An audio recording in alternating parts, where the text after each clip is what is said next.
Consultório CBN, com Henrique Bonaldi.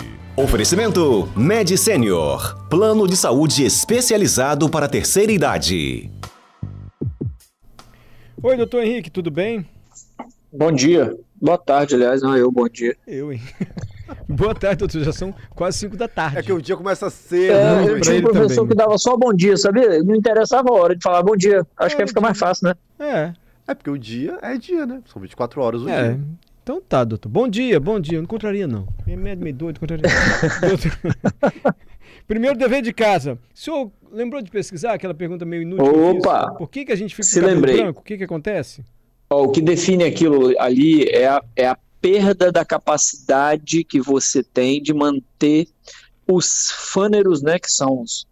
Unha é lógico que não tem nada a ver com isso, mas os cabelos e os pelos com melanina. Você perde a capacidade de injetar naquele fio a melanina, e aí ele perde a capacidade de continuar da cor que ele sempre foi. É claro que albinos, por exemplo, que não tem, eles já ficam com o cabelo branco, então o cara não perde nada, ele não tem. E existe uma definição genética para isso. Então, por exemplo, minha esposa tem quase 40 anos, ela tem cabelo branco desde que ela tem 25, 28 anos, ela já tinha cabelo branco. E eu perdi uma avó com mais de 80 que foi ter cabelo branco depois de 70 anos. Então, qual que é a diferença dessas duas? A diferença é genética. Isso, geneticamente determinado que minha avó fosse ficar com aquela produção de melanina nos pelos e cabelo até mais de 70 anos. E minha esposa perdeu essa e mais outras capacidades, que não vale a pena entrar aqui em detalhes, para fazer essa melanina no cabelo, é isso. Ela só não perde a paciência com o senhor. Isso ela ainda não perdeu. Não. Doutor Henrique. Ela tá do lado. Ela tá do lado. Se ela tá do lado, eu gosto de dar aquela fisgada, né? Percebemos. Doutor, minha questão é a seguinte, mas o melanina a gente vai perdendo porque a gente fica velho e perde um hormônio? O que é melanina? Por que a gente para de produzir melanina e colocar no cabelo? Mário, essa alça eu não sei te falar o que é, cara. Eu sei que a genética tem até um fator 5, não sei que lá, que é um fator genético, que é ele que determina quando você para. Mas dizer para você se tem algo endocrinológico ou não tem, eu não sei te dizer. Eu acredito que não tenha, porque não existe reposição hormonal que faça isso voltar, certo? Então eu acho que é geneticamente determinado. A partir de tal hora, o seu DNA para de produzir aquela proteína para aquilo. Então a melanina para de ser produzida geneticamente determinada, a causa então é genética, a partir de data tal para determinado indivíduo. Então não é necessariamente um desgaste de uma parte do nosso corpo, é algo que já vem programado. Não. Acabou a melanina aí, deixa satisfeito. Exato. Mário, deve ser mais ou menos a mesma coisa que acontece, eu posso levar isso como dever de casa, que eu ia até gostar de estudar. Por que a pele vai ficando mais flácida? Provavelmente é porque a quantidade de colágeno que eu sou capaz de fazer, ela vai diminuindo. Uma mulher de 130 anos não produz a mesma quantidade de colágeno do que uma criança de 5 anos de idade. E o que determinou isso? Não é uma via endocrinológica, não é uma via hormonal, com certeza. É uma via genética, você a partir de... Por isso que a gente vê, inclusive, é claro que tem influência de meio ambiente, como, por exemplo, o tabagista perde mais cedo, né? Ele é um cara que fica com essa pele mais enrugada mais cedo, mas é geneticamente determinado. Você não vê, tirando o Benjamin Button, você não vê uma criança com flacidez grandes e adultos com flacidez pequena, a não ser que o cara tenha feito um preenchimento ou a criança tenha alguma doença que faça ela não produzir o colágeno. Então deve ser a mesma alça. O envelhecimento é isso, né, Mário? O envelhecimento é geneticamente determinado. Se não fosse, a gente já teria inventado uma pílula para tomar e substituir aquela substância X que é o que faz envelhecer. José Carlos Schaefer quer perguntar para o senhor. Fala, doutor, bom? E aí, Zé Carlos, você tá bom? Tudo bem. Ainda sobre o cabelo branco, eu tenho uma dúvida, cara. Ih, rapaz, voltou com isso. Sei lá. Eu conheço e já vi na rua também, né? Senhorinhas de idade bem avançada, que tem aquele cabelo bem branquinho, que a um certo ponto ele chega a ficar até descolorido. Vocês já repararam isso? Fica meio um louro assim estranho, um louro, amarelo. Eu já vi, eu conheço duas senhorinhas que o cabelo fica até meio num tom de roxo, assim. Ih, rapaz, isso é pintura. Não vai falar com ela. Não, assim. mas eu sei como é que fica um roxo estranho. assim, Aí eu não que sei isso? se assim. Eu acho se que a pintura gasta. Eu não será sei que o é que. dos produtos que usa ali, o próprio shampoo, doutor? Vai Sou dando cabeleireiro, essa tá cor? vendo, doutor Henrique? Isso não é superfície médico, não, chefe. Isso Não, mas eu fiquei curioso já se vi é também algo... uns que meio roxo, fica meio Eu roxo. já vi uma mais mais pro louro, outro mais pro... Roxo. Se tem algo a ver com a genética. Quando eu doutor. descolori o cabelo, Lilás. aconteceu isso, tá, Zé? Ficou lilás? Aí. Ficou lilás, mas é porque o shampoo que eu tava usando pra hidratar o cabelo durante o verão e o carnaval. Tá vendo? Cada uma que surge aqui. Responde, chefe, doutor. É E sua agora, essa aí. doutor? A gente agora eu devia vou ter embora, ligado vou falar aqui, agora chega, depois o povo dessa. que faz shampoo. Essa era uma ótima hora para fazer um merchan de shampoo. Ó. Ô, chefe, a cor, eu desconheço que ela tenha relação com o ambiente, certo? Ela provavelmente é tintura mesmo. O que acontece é que às vezes fica em tom de um cabelo mais queimado. E aí fica desde um tom mais amarelado, às vezes até um tom mais esverdeado. Isso existe mesmo, por conta de queimadura mesmo, como se você estivesse queimando o cabelo. Agora, que é mais ou menos o que a gente faz quando é adolescente, que está lá pegando onda e se inventa de passar água oxigenada para fingir que você é um rato de praia. A relação é a mesma, você queima o cabelo e o cabelo acaba mudando de cor, ele descolore, que você agride o cabelo. Então a agressão do sol pode dar isso, mas ele não dá para o roxo, não. Eu acho que o roxo, especificamente, aquele lilás, eu acho que aquilo é tintura. Mas fico eu aqui devendo e eu sei até quem perguntar. Vou perguntar para esses dermatologistas top aqui que eu conheço, eles vão nos dar uma resposta. Semana que vem a gente responde. Essas coisas, eu não teria coragem de perguntar, que eu sempre achei que era tintura gasta. Alguém passou do ponto, tadinho. Não é, Mário. Fica roxo. São pessoas que têm aquele cabelo branquinho há muitos branquinho anos. ou Aí eu roxo? não Você tá sei falando do roxo ou do branquinho? Não, do branquinho mesmo. O branquinho Senhoras. explicou, melanina. Só que aí fica uma sombra meio roxa, entendeu? Enfim. Essa foi melhor. Enfim, doutor. Você viu o sol agride o cabelo, porque às vezes eu chego aqui, Adalberto, mas você tá pintando cabelo. Sim. Eu não pinto cabelo, criatura. Sim, mas deve a ser o impressão sol que fica é essa, que fica Mário. mais claro, mais escuro será. Exatamente, igual hoje, por exemplo, tá mais Episódio clarinho. específico, Um debate, É, isso foi uma luz diferente. parecia que o seu cabelo tá muito pintado. Aí todo mundo, televisão, nossa, Mário E pintou assim, o cabelo só pro tava debate. pintado de que cor? meio que um acaju. Nego né? roxo. Grecinho 2000. Ai, meu pai, não meu tem pai. cabelo ainda. Ai, doutor, vamos lá, ficando perguntas da semana passada, gente. Vamos lá. Good Cowboy, o que é fibromialgia do coração por uso excessivo de esteroides? Pergunta do Good Cowboy. Não, o Guto, essa expressão fibromialgia do coração não existe. O que o esteroide pode causar no coração é um negócio chamado cardiomiopatia. Cardio de coração, mio de músculo, patia de doença. Então é doença do músculo do coração. Alguns esteroides, principalmente em algumas quantidades indesejadas, pode levar o sujeito a ter um coração igual a moringa, assim, ó. O cara fica com um coração enorme dentro do peito, disfuncional. Aliás, é um coração que às vezes a gente não consegue voltar ele ao normal, então o uso de esteroide pode predispor a doença estrutural do coração.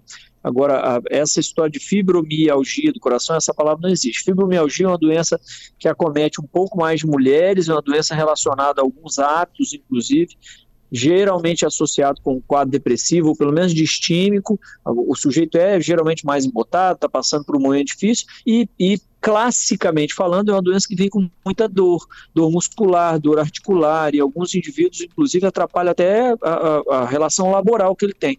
O trabalho fica atrapalhado pela quantidade de dor que ele sente. Então é uma doença mais periférica do que orgânica. Não existe a fibromialgia do fígado, do coração, isso não existe. É uma doença essencialmente osteomuscular, certo? Quem trata isso muito bem com primazia é o reumatologista.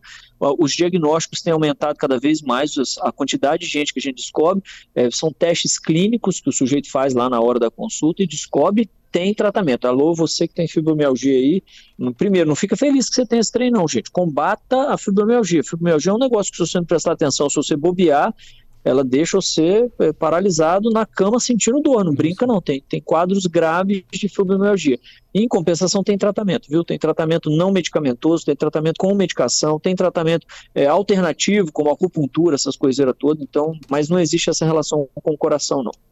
Doutor Henrique, está proibido vender o álcool líquido 70, só pode o gel agora. Hoje a gente mostrou uma reportagem na televisão, no laboratório, foi ótimo, como a pesquisadora mostrou como é mais perigoso mesmo o álcool líquido. Ele pega fogo, a chama é maior e muito mais difícil de apagar do que o álcool em gel. A minha dúvida é o seguinte, por que quando a gente passa álcool, a gente mata bactéria e vírus? Ele faz o negócio escorregar da nossa mão, ele queima o vírus e a bactéria evapora junto com o álcool. O que acontece? Ele consegue inativizar o metabolismo dele. Então, se eu pegar tanto uma bactéria quanto um vírus e colocar no álcool, eu não deixo com que as células dele, ou as próprias células, ou o mecanismo de funcionamento, ele continue funcionando. E, Mário, olha que legal, tem gente que acha... É como se fosse um veneno. Isso, é como se fosse um veneno. Eu inativo, é como se eu paralisasse. É uma cápsula do tempo. Eu falo ele para de funcionar. E olha que interessante. Tem gente que acha que o álcool 70% é bom ou 100% melhor ainda, né? E não existe essa relação. A relação não é quanto mais álcool, melhor. A relação é quanto mais 70% melhor. Então o cara foi lá e pôs as bactérias em 100 cubas e colocou 1% em uma, 2% na outra, 3% até 100%. E ele viu que a cuba que mais matava era a cuba de 70%. Olha isso. Então por isso que o álcool a 70 é o utilizado. Ficou famoso esse nome, né? Álcool a 70. Aí tem gente que falava, nossa, mas se a 70 é bom assim, imagina a 100. Não, a 100 morre um pouco menos. Então o álcool a 70 é a concentração ideal para você fazer controle desses bichos aí. O sabão, que lembra do Covid, lava a mão com sabão. O sabão faz o vírus escorregar, ele tira o vírus da pele. O sabão, ele age como também, assim? É a mesmíssima coisa. O sabão ainda tem mais um benefício. O sabão ainda tem mais um benefício, Mário, que é tirar a sujidade da mão. Então, quem passa álcool na mão suja pode fazer o álcool não encostar no bicho, porque o bicho pode estar debaixo da sujeira da mão. E isso não sou eu que estou falando, não. O livro, está escrito lá no livro. Tem gente que estuda isso. Então, a lavagem de mão, ela é preferencial ao uso de álcool. Eu não tenho como lavar a mão, então uso o álcool, minha senhora. Mas se a senhora puder lavar a mão, é melhor, porque você tira a sujidade da mão. E é mais ou menos a mesma coisa. A lavagem de mão faz com que você não só elimine uma grande quantidade de bactéria pela água, como o que tem vai ser morto, porque inativa tanto o vírus quanto bactéria. Certo? E a sua mão sai mais limpa. Sabe, Mário, que quando eu era professor universitário, que agora não sou mais, eu cheguei a dar aula de semiologia, que é esse primeiro contato com a entrevista e exame físico que o menino faz. Como você está preparando ele para um momento de contato com o paciente, você precisa partir do bem princípio da coisa. E uma das coisas bem no princípio de tudo isso é a lavagem de mãos. É ensinar o moleque a lavar a mão, porque se ele lavar a mão errada, ele vai tirar um vírus de um cara aqui e vai passar para o outro lá, que às vezes está imunodeprimido, e isso é uma catástrofe. Bom, a gente fazia um teste, pegava uma tinta preta, tinta guache, molhava a mão do sujeito com aquela tinta guache e falava para ele assim, agora você passa o papel para tirar o excesso. E ele tirava o excesso, a mão ficava com aquelas ranhuras enegrecidas da tinta, certo? Sim. Vendava o olho dele e falava, lava a mão. Mário, para cada 50 meninos que eu vi lavar a mão, 1 ou 2 conseguiam tirar 100% da tinta. Olha. Ou seja, tinta guache, hein, que sai na água, ou seja, nossa capacidade de limpar a mão, ela é realmente pífia, ela não é boa. E isso vale para a gente conversar agora com quem está no trânsito aí escutando, porque às vezes é um cara que está indo para o hospital, às vezes é um cara que está indo abraçar o filho dele, às vezes é um cara que está indo entrar em contato com a mãe que fez quimioterapia. Então lembra de lavar a mão direito mesmo. A lavagem de mão tem que demorar 15, 30 segundos, às vezes 1 minuto. O cara do centro cirúrgico lava a mão por 5 minutos, sem parar. Legal. Que é o jeito que ele tem de fazer do sucesso da cirurgia dele acontecer, certo? Ótima dica, doutor. Doutor, dá uma ajuda para o Alex, nosso ouvinte mandou mensagem agora. Alex está dizendo o seguinte, sou diabético tipo 2. Segundo as pessoas, falam para mim, eu não devia comer o que vive debaixo da terra. Ou seja, batata doce, aipim. Isso é verdade, doutor? Posso comer essas coisas que vêm debaixo da terra ou não pode? Alex é diabético tipo 2. Isso é legal. Qualquer diabético, tanto tipo 1 tipo 2, o problema dele é glicose maior do que deve no sangue. E aí tudo quanto é alimento que tem glicose maior do que deve, os caras vão pedir para ele parar. E aí os de baixo da terra que eles estão falando é porque é muito amido.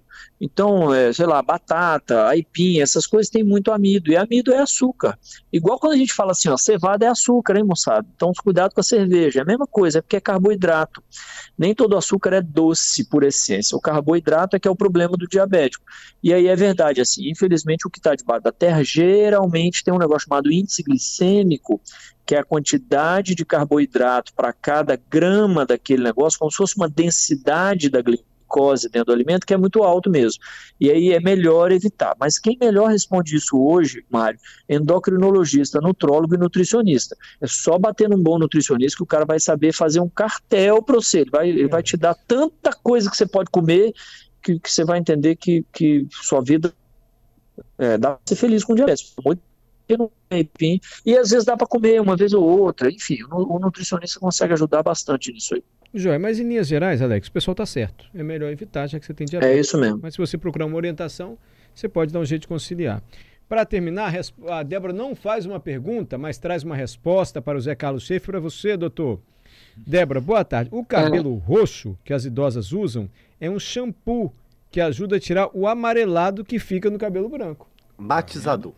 Como é que chama? Matizador. Gente, mas assim, Débora, com tudo isso, eu acho que é melhor o amarelado que o roxo que fica. Mas o roxo deve ser temporário. O roxo é temporário, mas porque aí depois quando você lava o cabelo, aí vai saindo branquinho. roxo, aí pra não ficar amarelado, ele vai ficar branquinho. Entendeu? Então é um efeito passageiro, né? Exatamente, é um efeito passageiro. Ele fica roxo ali durante o momento que você tá ensaboando. Usei muito no carnaval, Mário. E você ficou com o cabelo roxo? Fiquei com cabelo. Na verdade, eu tinha platinado o cabelo, tava com ele branco, mas eu tive que usar esse shampoo aí, um matizador, pra evitar com que ele ficasse amarelado e voltasse a tonalidade mais branca. Você chegou a ficar com cabelo roxo? Fiquei, Mário, temporariamente. Só pra saber. Débora falou, isso mesmo. Eu Obrigado, acho que a gente Débora. podia fazer uma vaquinha e comprar um pro Mário usar pra apresentar o Bom Dia na semana que vem. Mas eu não pinto o cabelo, criatura. Eu só tô com cabelo branco só.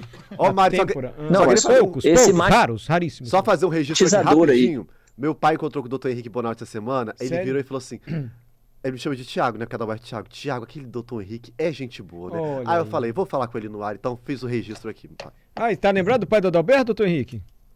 Nossa, ignorou seu pai. Ele ignorou. Não lembro, ele me ajudou muito no Exército na época de documento, ele que era o cara que ganhava os documentos. Como é que é? Deixa isso pra fora do ar, hein? Dr. Henrique, obrigado, hein?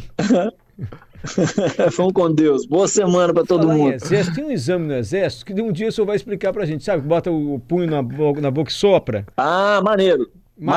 Tem um porquê isso aí. Não, tem um porquê.